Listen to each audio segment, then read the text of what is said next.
Hello and welcome to Conversations with the Voice of Reason. I'm your host, Benjamin Boyce, and today's conversants are Travis Brown and Corey Drayton, who are both Portland, Oregon filmmakers, and they're both involved. Well, Travis is leading the charge and Corey's backing him up production-wise on this series of videos titled The Woke Reformation. Every Friday, a new episode will be dropped up until it's all dropped, and then he's going to go back through, and he says he's going to turn this into a feature-length film.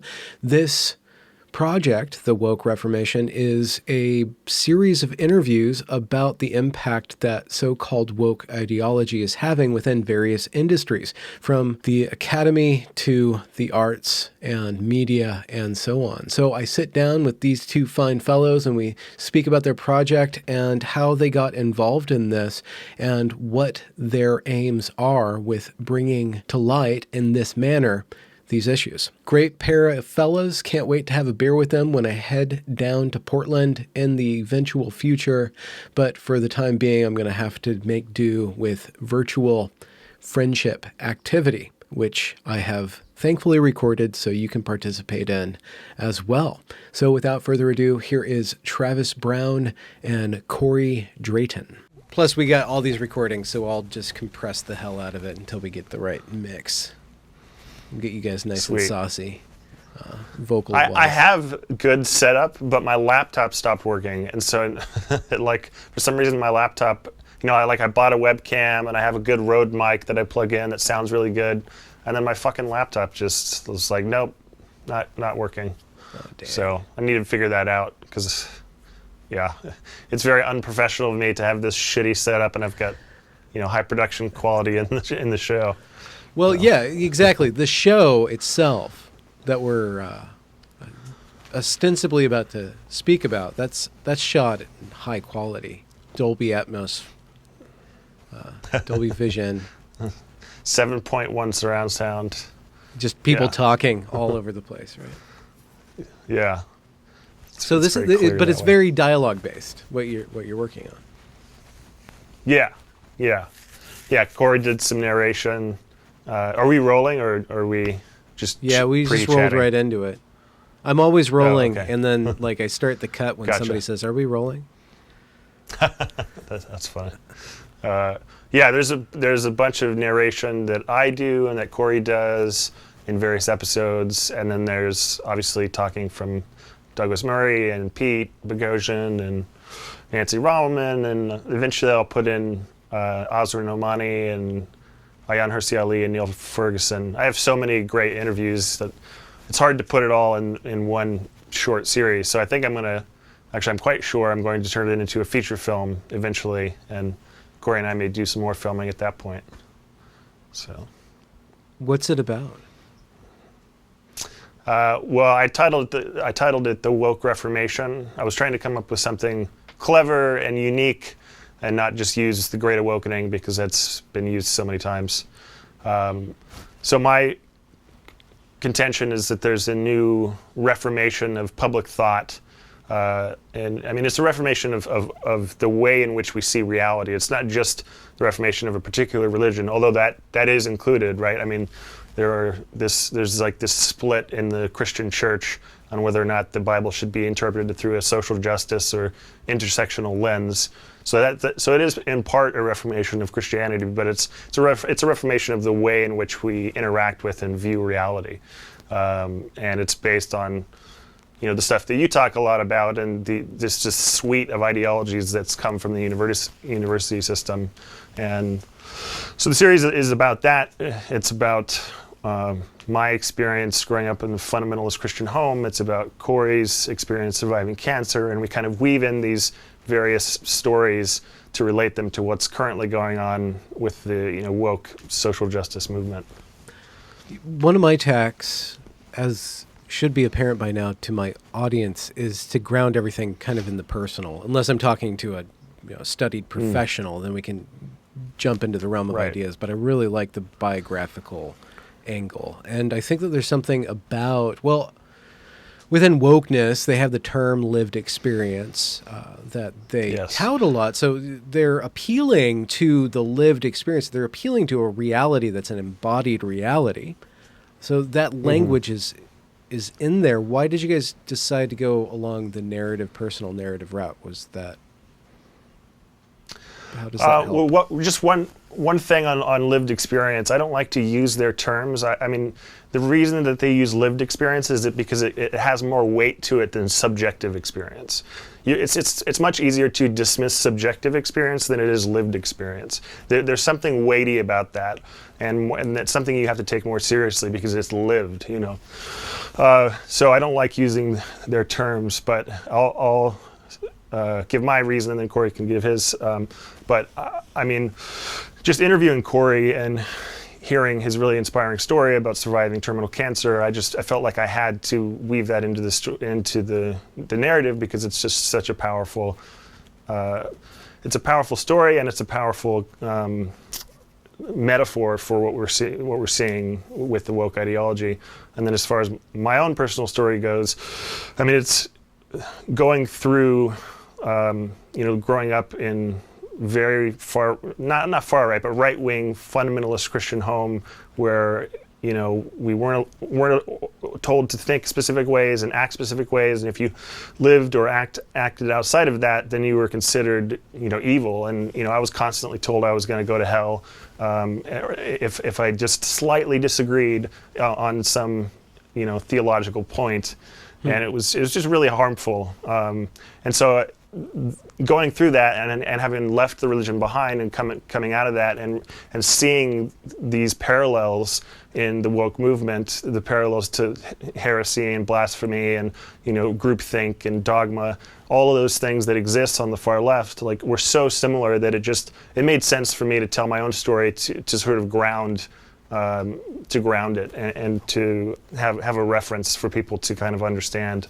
Because I know, like, I think from what Greg Ellis was telling me, you also grew up in a similar situation, if I getting that right. And a lot of people have, so they know what it's like to be indoctrinated. And so that's why I chose those personal elements. Mm-hmm. Mm-hmm. And what's your partnership with Corey? Are you guys like co-authors of this, or what's I know there's technical terms, but what is the partnership about? What causes you both to converge on this, and what are you guys producing together? Yeah, for me, I mean, really, it's just. I think first and foremost, we're friends. We're fellow travelers, and pushing back against this madness. And I can tell you that being something of a cognitive dissident, as I've referred to myself for a while now, it's a very lonely place to be. And so when you meet someone else who is also interested in interrogating these ideas, especially in the same industry, there's a bond that is formed there. And so, when I initially got involved with this project, it was really just to sit down and be an interview subject for Travis. And over time, I felt myself taking on a larger role. I've shot some second unit for him, and he's been amazingly I hate to use the word inclusive, but he's just been someone who's really made an effort to collaborate. He seeks out my inputs and asks for my thoughts, and we connect in so many ways. So I do feel now maybe it's more of a partnership than it was when we initially set out. And I don't know if you would agree with that, Travis, but that's how I feel. So you're a diversity of thought hire then. Which is so much better than being a diversity hire, I can tell you. Yeah. No, honestly, it's funny because Benjamin, you interviewed me about When in Doubt, which is the film on how to have conversations across ideological divides, and I had posted a Google form looking for subjects. Corey actually filled that one out, looking to be in my film When in Doubt, but the language that he used in the situation that he described. He used terms like the Church of Woke, and I think he used the word cult in the form. And I was like, oh man, this other project that I'm doing, I think Corey would be perfect for. So I'm going to interview him for that instead, but use some of the same techniques. Have Pete coach Corey with techniques from how to have impossible conversations, And so we did all that. We've got that filmed, and then we filmed a whole conversation between a mutual friend of ours, Eric Macy, who's a great, another cinematographer, a great guy, but yeah, semi-woke. He kind of goes along with the progressive trend. And so that was an interesting conversation, and I'm going to work that into an episode. But yeah, and then as far as the sort of co-creation, I had a list of episodes and a structure to all of them a long time ago that I totally changed because of the interviewees that I've got, including Corey. And then again, when I heard his story about terminal cancer, I was like, oh man, I have to put that in the series. And it's also just such a great metaphor for the corrosive nature of this ideology. So then I kind of wrote up an approximation of what I thought the narration could be, and then I gave it to Corey and said, let's make sure this is true to your experience, and just add whatever you want to, take away whatever you want to, and so that's how we kind of collaborated on a particular episode that's actually coming out this Friday, which I'm really excited about. So about. Sorry, Corey, what did you say? I was just saying I'm also excited about the episode coming out this Friday too. So your episodes drop on Vimeo first, and then a week later they drop on YouTube? Well, Locals really is where, yes. So Locals is kind of like a Patreon, but you have like a community. It's sort of like Patreon plus Facebook in a way. So I've got a great community there. It's like, 7,000 plus people. Really fortunate to have a good community there of supporters. Yeah, I have been releasing them a week later on YouTube and Vimeo, but I did a poll yesterday asking people if they want everything to be released all at once so that they could share with their friends that are not on Locals, and the overwhelming majority of people are like, yeah, no, just put it out there, we're still going to support you, we just want to, when we have some momentum, when we see it, then we want to share it. And so I think from now on I'm going to actually post them on Locals and YouTube at the same time so everyone can just share it. And then there's exclusive content, long form interviews and like Corey being coached by Peter and a bunch of other stuff that they get exclusive access to, the paid subscribers do. But yeah, I think I'm gonna from now on put them out back to back, or on all platforms simultaneously. Well, allow me to play the rather than the devil's advocate, the idiot's advocate, and ask what is so corrosive about this woke ideology? Why is it similar to terminal cancer? Do you want to take that, Corey? I'll build off of what you established, Travis. I need a moment to think about it. Okay, sure. Yeah. Well, just sort of riffing off that concept. Well, I've seen it just destroy so many things, so many institutions, so many people's lives. We have cancel culture in the mix there, which is where, most people know what that is, but, if someone steps out of line and says something that doesn't comport with leftist orthodoxy, they can get fired, they can be mobbed on Twitter, they can lose their job or lose their position in position of power or success by just a mob of people attacking them. So that's, that sort of eats away at the social fabric that we have. Because before that, we had right-wing conservative Christians boycotting certain things, and that was sort of the cancel culture, but it didn't seem as widespread and pernicious as what we have now. So that's one aspect of it. Another aspect of it is that it eats away at one's ability to think coherently and strategically and intelligently, I think, about issues, because rather than think critically and empirically about what's happening with police brutality, for instance, or anything else, you have to deflect to or pay deference to this ideology that doesn't allow us to think freely and ask questions and explore, and so it even corrodes our ability to speak to one another. And there's so many other examples. Like I said, institutions have been falling apart because many institutions are now saying, "Oh, we're a white supremacist institution, and we're so bad," and it's just ridiculous. And so I think it kind of ruins everything that it touches to some degree. Yeah, I completely agree with everything that you've expressed there, Travis, and I wanted to sort of add my own personal flavor to it. And I think for me, I've just kind of realized for years now, because I was keeping silent while I was watching this slow march through the institutions that was going on the part of the social justice activists and the woke, and particularly in our industry, the film industry, and realizing that these are people who they claim to be acting in support of people with my skin tone, yet the policies, mindset, and behaviors that they exhibit are incredibly destructive to the ability of someone like me to actually get ahead in the industry at all. Because if I realize, if I'm being relegated to a diversity hire by these people, then I'm kept in a lower tier of ability, and I'm not going to be working on the big sets. I'm not going to be trusted working with the latest equipment, and I'm going to have to work that much harder to prove my credentials to these people. And I really began to see the woke as the single greatest threat to my self-actualization and self-sufficiency that I think that I've ever faced. So could you give a concrete example of how you've been relegated to a subservient or a marginalized? It's odd because they talk about the lifting up the marginalized, but you're saying that you were marginalized by that ideology. Yes, very much. I can give two concrete examples. The first was some years back. This is before the cancer diagnosis and before I had to take some time away from the industry. I was being represented by an agency here in Portland.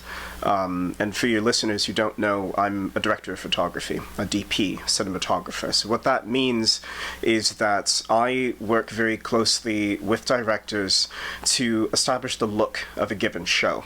So whether it's a TV commercial or it's a feature film or a documentary, we all call it a show in the industry parlance.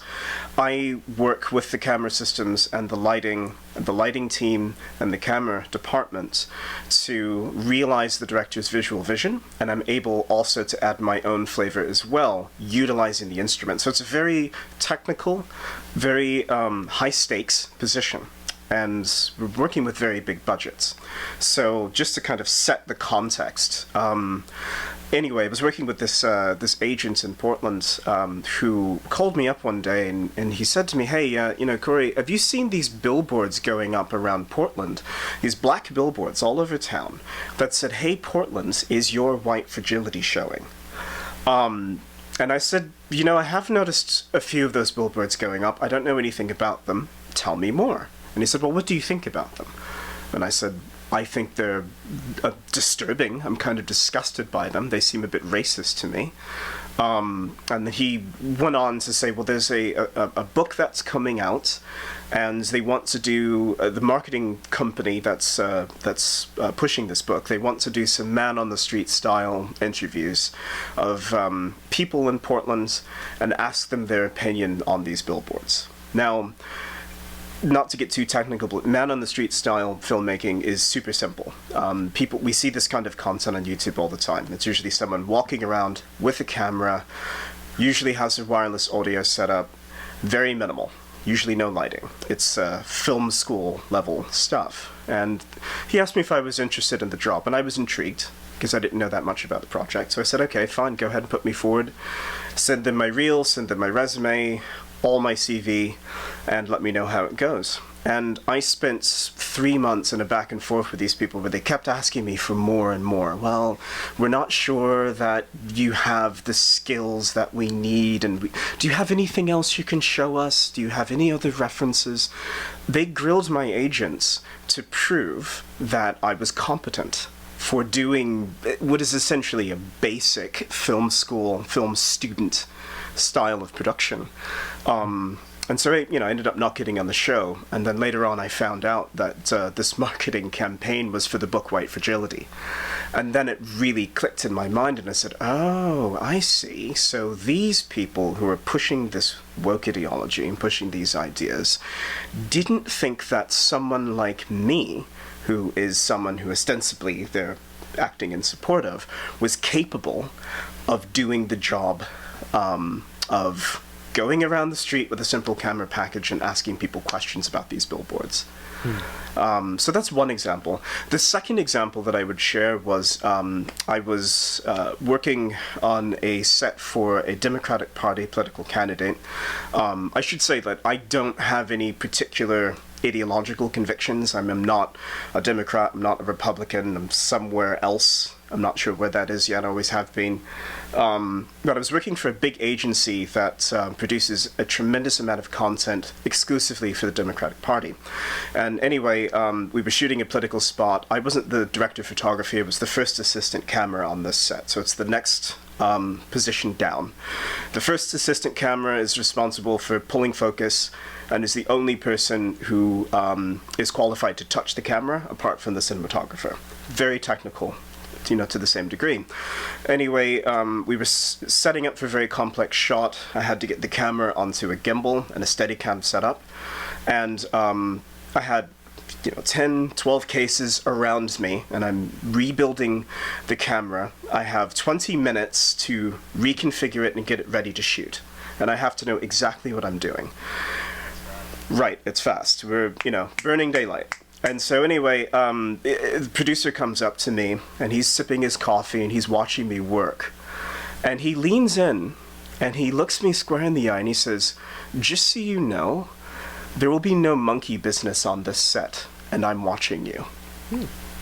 So it's very interesting that someone who's associated with the Democratic Party would use the term monkey business, and also very interesting that he would single me out to make such an intimidating remark in a professional environment while I'm doing a job that I'm obviously qualified to do. So both of those incidents have stayed with me for a long time as just examples of how I'm held to a lower degree of competence than other people, other groups. And you get calls just because you're black, right? People are like, "Oh, I need to fill a diversity quota, therefore," that's demeaning. It's so demeaning. I had that happen at an agency that I hadn't shot for in 5 years. They called me and they said exactly that. "Oh, we have a diversity mandate on this show, and we're hoping that you're available." Like, okay, so it doesn't matter that I know the right way to hold a camera or how to light things. You just want to look like you're diverse. I see. I turned them down cold on the spot. Yeah. Well, has there ever been a temptation to lean into that? Has there ever been a temptation to lean into being a diversity hire? To exploit that position, to jujitsu that into a position of power? Because you could do that if you played by the Robin DiAngelo book. You could just give people cold stares and demean them, and they would probably fall to your feet, flagellating themselves or flagellating, whatever. Flagellating, I think it's right. Yeah. Okay. To answer your question, no, there hasn't been, because it goes against my principles to such a degree. I do not feel that I would be able to sleep well at night if I participated in that. There's a line that I won't cross. I really am the kind of person who wants to be judged on his own merits as a professional. If my work is terrible, please tell me. I won't take it personally. But I'm not willing to exploit any aspect of my identity just to get a job. I simply won't do it. Mm-hmm. Yeah, that's part of this ideology. It's really demeaning.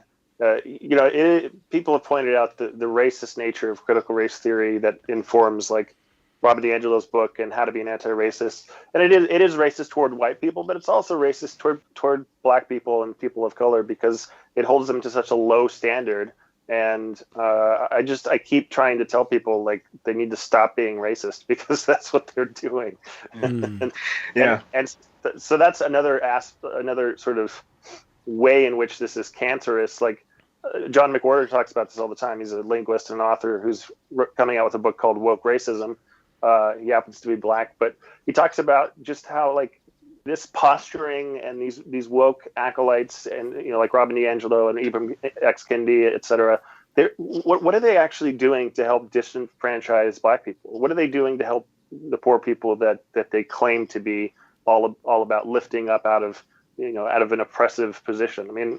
really nothing. I mean, if anything, they're complicating and confounding problems that do exist, right? And so that's one of the reasons I despise this ideology, because it does the opposite of what it claims. I mean, it doesn't help people in the way that it claims to, and it makes everything more complicated and frustrating. And I could go on, but yeah. Exactly. Well, and just, I think the two people in particular that you mentioned, I just see them as grifters. I just see them as people who are trying to set up a grievance industry that they can continue to exploit to maintain their status and their power and perhaps their wealth. I don't know how much they're worth in those terms, but I will say they get a lot. that. Yeah, exactly right. So it's just a grievance industry that they can keep mining because they can keep setting up this this victim ideology that people get inculcated into, and it feeds the system that keeps them in power. They have absolutely no incentive whatsoever to solve these problems, because these are the problems that are buttressing their status in the world. Well, to a certain extent, they've even not necessarily created the problems, but summoned the problems up from the past. It felt like, and here's my age, I'm in my mid-40s, so it felt like we were getting to a place, but again, I'm a white male, so I might be completely wrong-headed about this. It seemed like the racial relations were getting better or less tense. They were. And then 2013, 2012, 2013, 2014, this wave of discontent swept across a certain tier of our society, the middle class and upper middle class, basically the elite. This seems like an elite problem.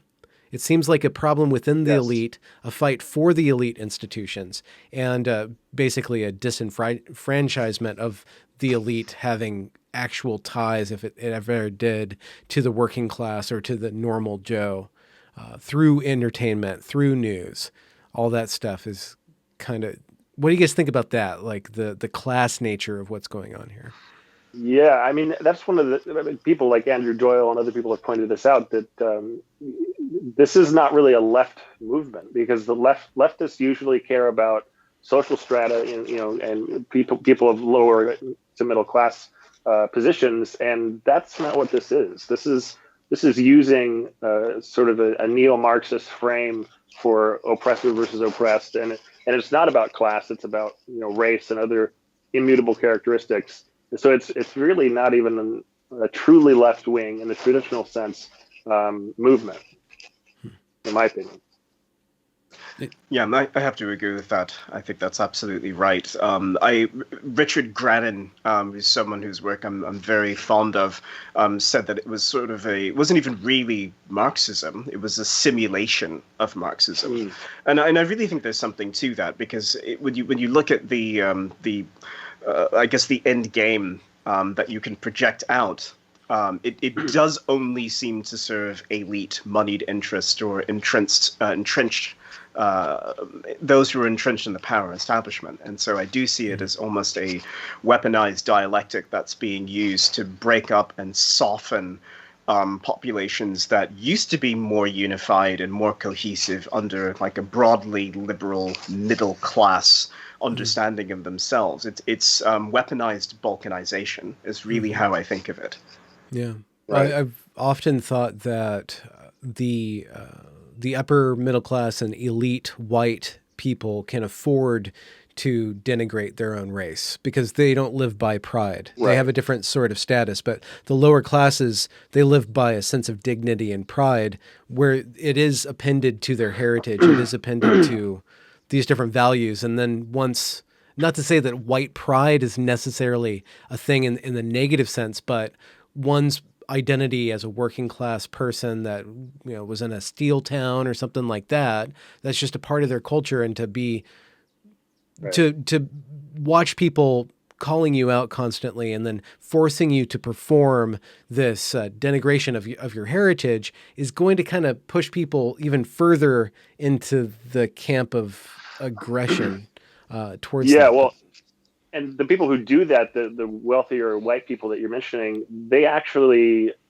it's actually a position of narcissism. I mean, Corey has talked about this before. Moral narcissism. I mean, they're saying, "Oh, look at the sins that we've committed. We will save you from ourselves." I mean, it is really a white supremacist kind of mentality. That may seem strong to some people, but I think I mean that I really believe that. I mean, it's very similar to the type of religion I grew up with, when people would be so humble that that they've sinned and they've shown their it's really sort of a self-righteous kind of attitude, like, I'm actually closer to God because I realize the things that I've done wrong, and therefore I'm above you. I mean, it's really a similar situation in my opinion. Yeah, 100 or so years ago, you would have had the white man's burden. Really, we're talking about the woke man's burden, I think, to a certain degree. And I wanted to speak to what you were saying about those of us, who kind of were old enough to remember a time where it seems like race relations were improving. And I have to agree. I didn't really think that much about my identity before all of this. I mean, I certainly knew who I was. I knew what my heritage was. I'm a mixed race Jew. And so I'm always very well aware of that. So what?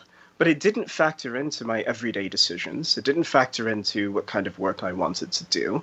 And it didn't factor into the kind of relationships that I would have with other people.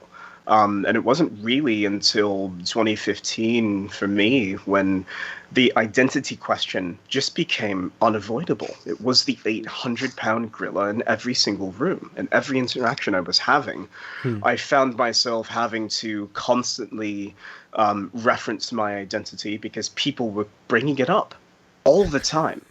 And it's just like, can we talk about something else, mate? Yeah, exactly. It's like, I wanted nothing to do with it. How many woke people did you give the "I have a black friend" card to? Do you know? And do you get some kickback from that? Oh, Corey. I guess. Travis. How many? Yeah, Travis. I have one black friend. His name is Corey. No, I wanted to just echo what you guys were saying, because I hate to keep throwing my folks under the bus, but they got a lot of things wrong in terms of like how they treated gay people and non-believers and stuff, but they got the race question completely right. I mean, completely right. And this was the 80s and 90s. We had there was a couple of kids that were black that were adopted by one of the families that went to my church, and we hung out with them basically every week. We would go there, they would come here. Guess how many times we talked about race? Zero. No one cared. No one gave a shit. I mean, if that's the reality of a conservative, which is now Trump supporting area, in the 80s and 90s, then what are we, I mean, I'm not saying that to gloss over like there are no racist issues or there's no racist. Of course there are, but if the charge is that, well, Trump supporters in particular and conservatives are really racist, then I don't know what people are talking about. I mean, at least from my own subjective experience, and I'm not saying that works for everyone, or that's I'm not trying to paint with too broad a brush here, but that was my experience, and so again, like, we just didn't care. I mean, we had that Christian song, I forget how the lyrics go, but Jesus loves everyone, yellow, red, black, and white, something like that. So that was a part of the fabric of our ideology. Yeah, I remember that. Yeah, there you go. Yeah. Could I riff on that just a little bit? Because, I mean, I do have a serious answer to the question of how many black friends I've had throughout my life. We were talking about this over drinks recently. Zero. Not one. And it's interesting to me because I think about it now and I think, well, I've always known that for me it was not so much a question of race or ethnicity or anything else. It was a question of cultural differences and interests. I didn't entirely grow up in the US. I mainly grew up in Europe and other places. And so when I was interacting with American blacks, they just couldn't relate to me at all. I sound different. I was always into rock and roll, classical music, things like that, things that were not considered authentically black by the sort of black American standard. And so that made it very difficult to make black friends in the United States. So for me, really, it was just, okay, does this person have a sense of humor? Is this person intelligent? Are they curious? Great, awesome. We can be friends. And it was as far as it went for me. I was always in a situation where I had to just adjust in that way and be able to connect with people on those three fundamentals. Okay, so speaking about connecting with people, the narrative device of having a narrative that is a device is that it's much easier to connect to people when you're talking about stories. And I think any counter to the woke dogma, intersectionality, critical theory, etc., will have to be not a logically reasoned argument. It needs to be something that's very relatable and is even more relatable than what's being presented. Now, there is the story that kind of works softly. People ingest the story and then it kind of sits in their head. It comes up and it informs them. But there's also the dialogue. And I wanted to kind of pivot into Peter Boghossian and James Lindsay's How to Have a Impossible Conversation. Not necessarily any of the tactics, but how do you change somebody's mind? How do you change somebody's mind rather than just their heart? Or how do you bring in the dialogue? And are there any gains? Is there any ground that you guys see have been made in kind of dispelling the woke specter? Yeah, through dialogue? A few things in that. But yeah, I totally agree that I mean, Jordan Peterson obviously talks a lot about story and its necessity. And that was one thing that I think the new atheist movement got wrong, not providing some narrative or some positive spiritual framework for people. And so most of the atheists now are religious, even though they don't think of themselves that way, because most of them have gone woke. But yeah, I think that the story elements is really important, which is why I include both of our stories in this series.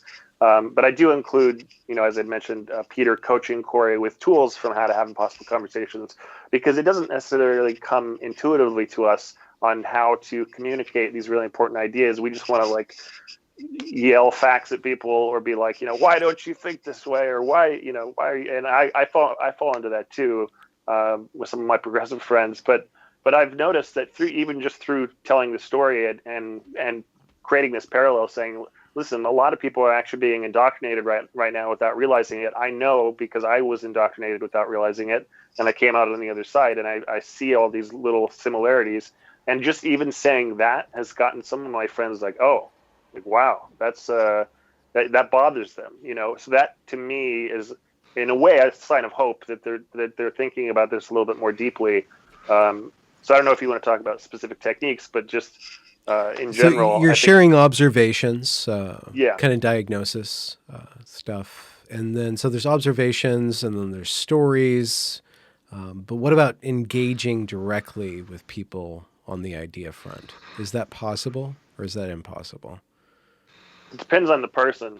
I mean, it really depends on the person. Like Eric, for instance, that we mentioned, that we set up a conversation with Corey and Eric. He was willing to have the conversation, even though he had, he holds some of these beliefs that we're critiquing. But he's curious. He's a classy guy. He's a good person, and it was definitely possible. And Corey can speak to this, but to host a conversation, some people are so dogmatic that they're so close-minded that they don't want to hear anything that disagrees with them.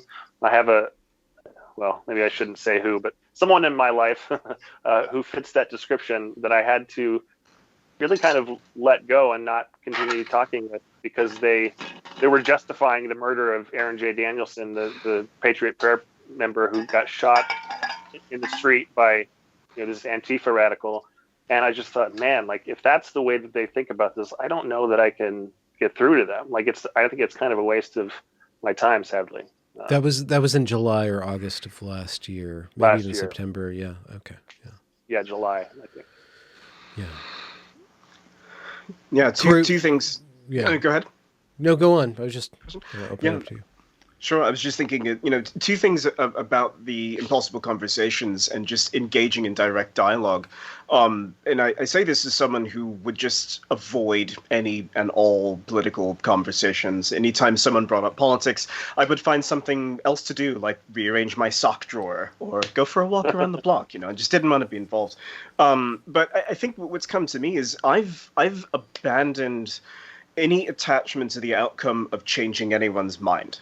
And instead, for me, the sort of the two, I think, guiding lights in any direct conversation for me is, one, try to instill a wedge of doubt, just to plant a little seed that they cogitate on their own, and then that begins to spread almost like a weed and break up the concrete of their dogma.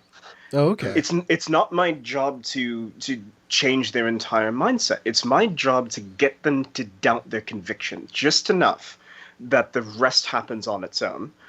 The second thing for me has really been to recognize that when I'm having these conversations, the person that I'm talking to, if I can succeed in planting that seed of doubt in them, great. But really, it's the people who are observing the conversation that I'm having that I'm most invested in.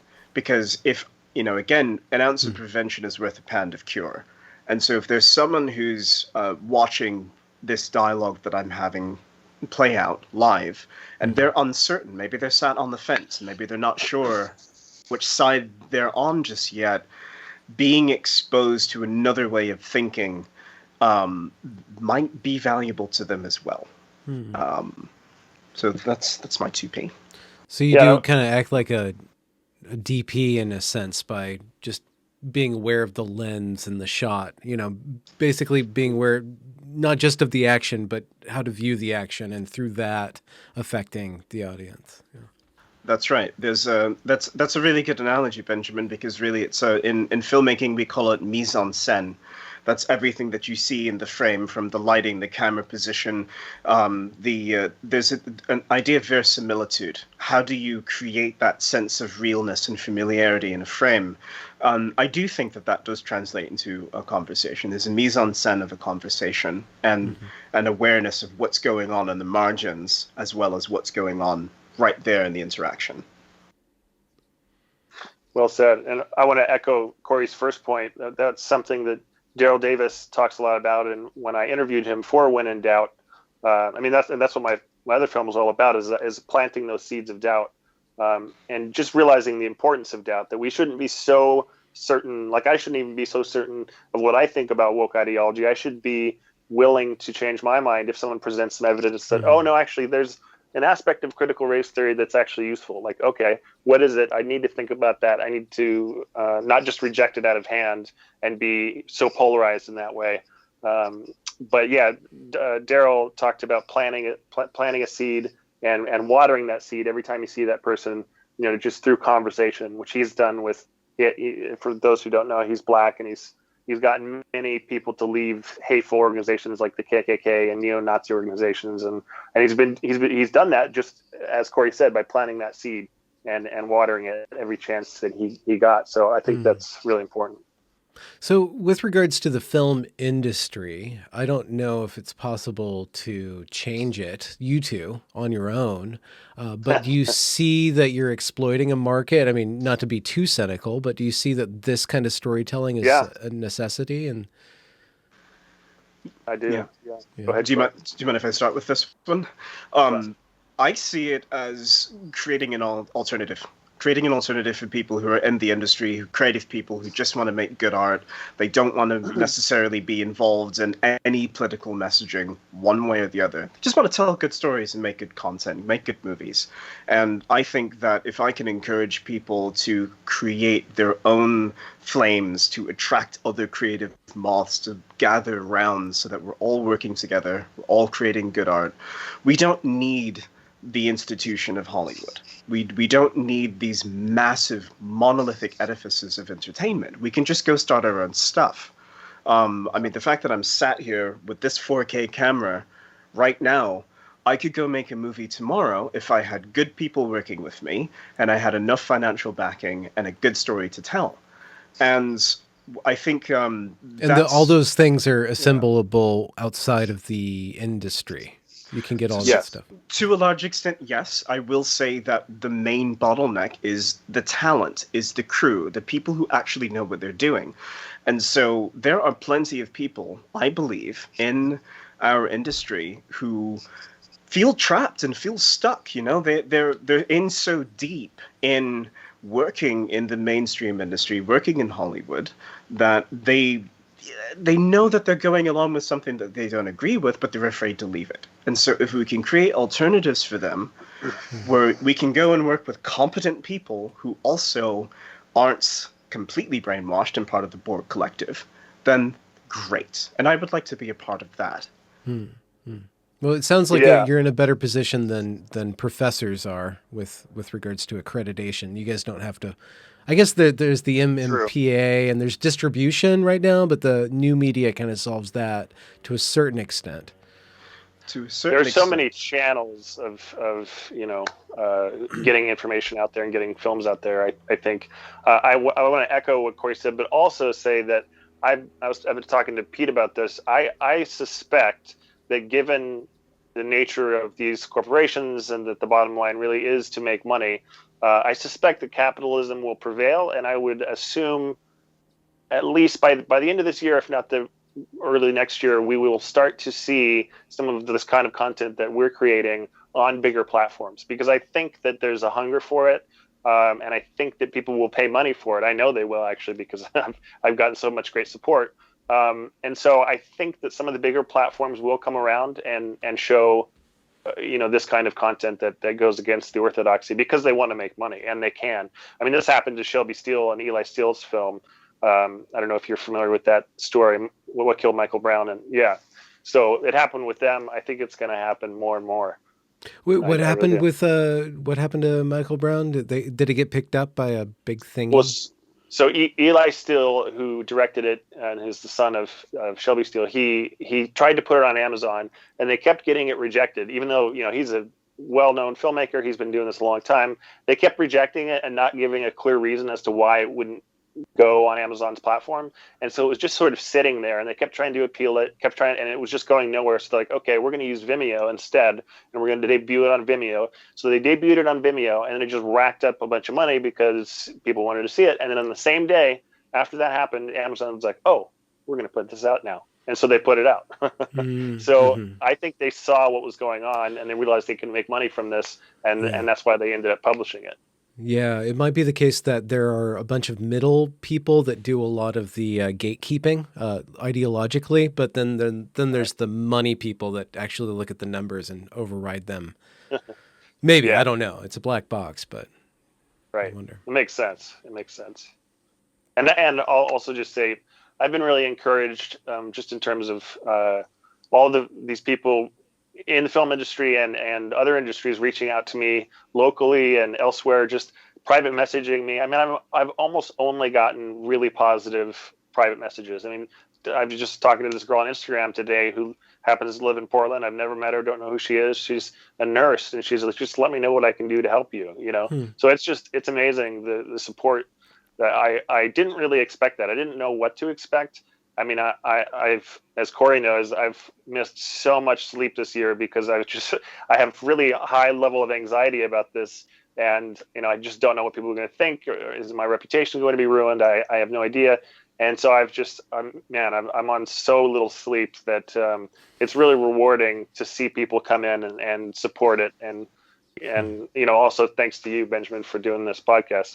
I really appreciate it. Oh, yeah, for sure. So I guess the next step or the next question or the next piece of the puzzle is community building. And you guys have spoken about that professionally, and you kind of mentioned it with locals. What do you guys think about the necessity for people to get together and to speak about this locally, to unplug from online culture war stuff and get together face to face, more or less, get a little bit more cozy? Do you think that that's necessary? You think that's coming? And do you have any ideas of where that will happen or where it's going to happen, where it is happening?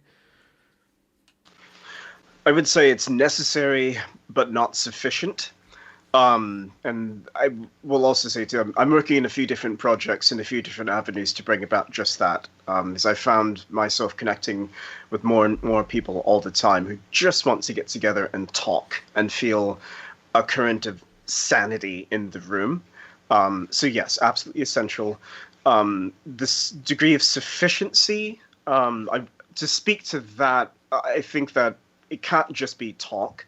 there has to be something actionable that comes out of this for me too. And I don't necessarily mean just in my own industry. I mean across the board. People need to, I think, feel empowered to actually actively take steps to push back. Such as what? Like, and that's just it. I don't know exactly what that would be. For me, picketing?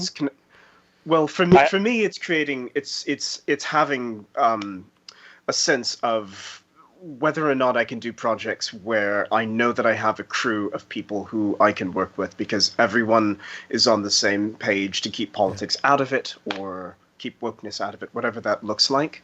I think that's something that can only really be individually defined, if that makes sense. Okay. But for another person, it might be something different.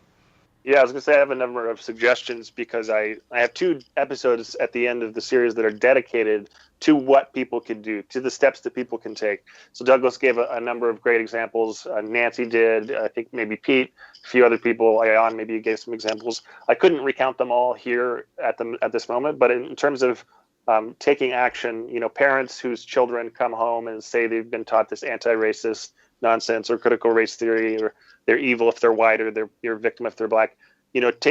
First organize, try to get together with other parents, try to either be a part of the school board or have them change the curriculum if they can. And people are doing this too. If they can't do that, take your child out of the school. I know a number of people who have done that with their children in Portland public schools because they've been taught this awful stuff and it's been really harmful to their kids. So they've taken them out and put them in another county and they literally move. Not everyone can do that, but those who can should, because as Corey was saying, we need new institutions, both K through 12 institutions and just all, film institutions and everything. So there's a number of things that people can do. One really simple one that Pete likes to say is show up, or I would say speak up. If you hear somebody saying something that just doesn't sound quite right, all police are racist, all Trump supporters are racist, whatever it is, stop that in its tracks. Say, I don't know if that's true, or ask questions, do some gentle pushback, because what I've found is in conversation with random people at bars, etc. I was talking with a couple of cute girls from Texas, and I was just asking them their opinion on social justice stuff, and they were sort of hemming and hawing and saying how tragic George Floyd's death was, and I was like, oh yeah, totally agree. And they were saying, and we have this sort of white privilege, and I'm like, I don't believe in that. I don't really use that word. I don't like to think that way. And then immediately it changed. They realized that it was safe for them to say, oh, I actually don't really believe that either. So okay. I think that the more and more people that speak out, the more it'll sort of reset the temperature in the room, and more and more people can move in a positive direction, I think. So there's a market effect. I was thinking while you guys were speaking about don't support things that go along with this. I don't know if you necessarily have to burn your Nikes or anything like that, but show the market, think of the market and just show where the value is for you. And that will have a greater effect on everybody else. I've read a bunch of those books, the woke books, but I always buy them secondhand because I don't want to support them. So I always buy used copies of White Fragility and all the other stuff. So, yeah. I went to a state college, so it was on the state. They taught me everything I needed to know about the woke. Right. So you guys have a pretty how long is the series? 7, 8, 12 episodes? 7 at the moment. I have 7 planned, and then I'm going to take a little time off to hopefully sleep and get some sanity, and then I'm going to start putting out a few more episodes, and then eventually, hopefully, I'll find some more funders, and we'll move toward actually shooting it as a feature. And so a few more episodes. It'll probably be about 10 or something like that total, and then hopefully the hour and a half or 2 hour long feature by the end of the year, hopefully. So. And Corey, where can people connect with your work? Is it free floating out there? Do you have a project? Are you kind of the man in the shadows working on other people's projects? Is there a collection of where your stuff is accessible? Yeah, it's for me right now. It's more the latter. I'm so new in this space and in this conversation that I haven't built a platform specifically for my presence in this issue that's separate and distinct from my commercial work. So I'm in the process of trying to figure out what that even looks like. I don't know.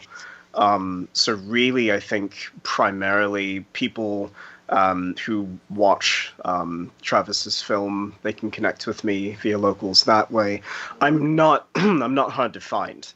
But as it stands right now, I am that free-floating Ronin masterless samurai, who's just wandering the landscape with his trusty katana, trying to figure out where do I go to do the greatest good. Wow. Stepping in and saving people one by one. Right. Yeah. Yeah. And if people want to see the series, they can see it on YouTube. It's excuse me, youtube.com/become-the-signal, or Locals has a bunch more content. So it's the wokereformation.locals.com. So The woke reformation, and Be the Signal is your other channel.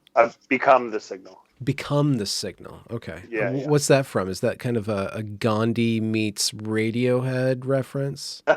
No, that's actually Firefly. No, funnily enough, it's from this band called ISIS, which is not an acronym. It's the goddess of fertility. But I think, Corey, you're familiar with ISIS, right? The metal band. We're both metalheads. Yeah, Yes. Yeah. Yeah. So Slayer. their first album was called Celestial, and they had these really interesting messages about signals, and they did a couple albums on that. And I just really loved the metaphor of using signals to sort of beam art into people's heads, I guess. And so I took it from that. Well, so you're a willful propagandist then. You're aware of what you're doing. Yeah. Right. Yeah. I guess we should wrap it up so people can go on and watch your show. But for a final question, why do you guys think, what are your feelings about being political now? Corey, you already mentioned that you never wanted to be political. So what is it like being political now? And Travis, did you ever plan on being an activist? Because that sounds like what you're doing. And how does it feel like slipping into this role? Oh, sorry. I'll let Corey go first. Yeah, for me, being political, I still refuse to think of myself as being political. I'm just being myself. I'm an individual.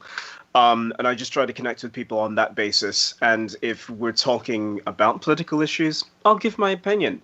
But really, for me, it's just about human connection. It's about communicating ideas and having a sense of humor and collaboration. And I just leave the word political beyond my umwelt. I won't go there at all. This is why Corey and I get along so well, because I also don't like to think of myself political. I mean, I know I'm like in the realm of politics with the conversation film and with this pushing back against woke ideology, but I'm not trying to put, like Trumpism or Republicanism in its place. I'm not an activist for a particular political ideology. I'm active in trying to help, again, what Corey said, people connect better, understand reality a little bit better, think more deeply about their beliefs. That's what motivates me. I'm interested in philosophy. I'm interested in science. I'm interested in empiricism. I'm interested in human connection and spirituality. Those are the things that the reason that I'm doing this series is because I think woke ideology robs us of those, and they deter our interests in a way that's really harmful. And so that's why I'm doing what I'm doing. I'm not supporting a particular political party. That has nothing to do with this. It's all about getting people to think more deeply, live more fulfilling lives, and connect with people at a deeper level. So that's why I'm doing it. Can I amend my statement real quick and just share something? This came up for me when I was on with Greg Ellis recently, but when I think about my motivations for being involved in all of this and this project in particular, I remember when I was working on The Cove, the dolphin movie in Japan, trying to expose the story of what was going on in Taiji with the dolphin hunting.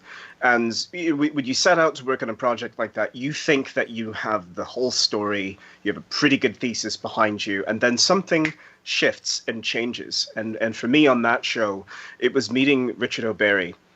because, he was the dolphin trainer that created that entire industry, because he was the man who trained the dolphins that played Flipper in the classic 1960s American TV show. And he felt so personally responsible for setting up the captivity industry that he took it on the mantle. He took on the mantle personally for being the guy to bring it down. And that story has always stayed with me. And so when I was going through the cancer experience, and I'm in these long days of radiation and chemotherapy, I was thinking about all the situations on set where someone said something idiotic and woke. I know that's kind of the same thing. And I stayed silent. I didn't say anything. I didn't speak up. I just kept my head down and I focused on my job. And that somatically settled into my body in such a horrific way that I think holding on to all of that, I think that contributed to why I got sick. And so surviving that experience, which I didn't expect would happen, I said to myself, okay, I have contributed to this problem by not speaking up, by not telling people what I truly think and feel, and engaging in these questions. I can't do that anymore. So how can I take the lesson that I learned from Rick O'Barry into my own life and integrate that, do my own shadow integration in a Jungian sense, and go forth in the world living authentically? That's what it is for me. Totally agree. Yeah, I've always thought about wanting to live a sincere and genuine life. We shouldn't waste our time with these ideologies that are deterring us from living the most authentic and sincere life that we can. We shouldn't be shells of ourselves. And so I just, again, want to echo that for sure. So we started with lived experience. Now you're talking about the authentic experience. Is that what you're saying? Yes. The experience of the individual. Yeah. Yeah. Well, thank you both for joining me, and I will plug your show again, The Woke Reformation. I think it's a show. It's a series, but it's a show. Series, yeah. It's okay. Call it a show. That can be found on Locals and also on YouTube and anywhere else, I guess. You can just go to wokereformation.com, and that has all the links to everything. So, Excellent. Yeah. Excellent. Well, thanks both of you guys for joining me, and we will soon have a beer because I need to get down to Portland. Yes, that'll be great. Yeah, thank you so much for having us. Really appreciate it. Good to be with you, Benjamin. Good to see you again. Beer's on me. Cheers. Cheers. Right. Congratulations for reaching the end of the discussion. If you enjoyed it, do be sure to leave a review or a comment or a thumbs up or whatever you need to do to show that glorious algorithm that this is some good stuff. And do be sure to go and check that back catalog, as it is brimming full of fantastic conversations. Links to provide monetary support are down there in the description as well. Have a good night.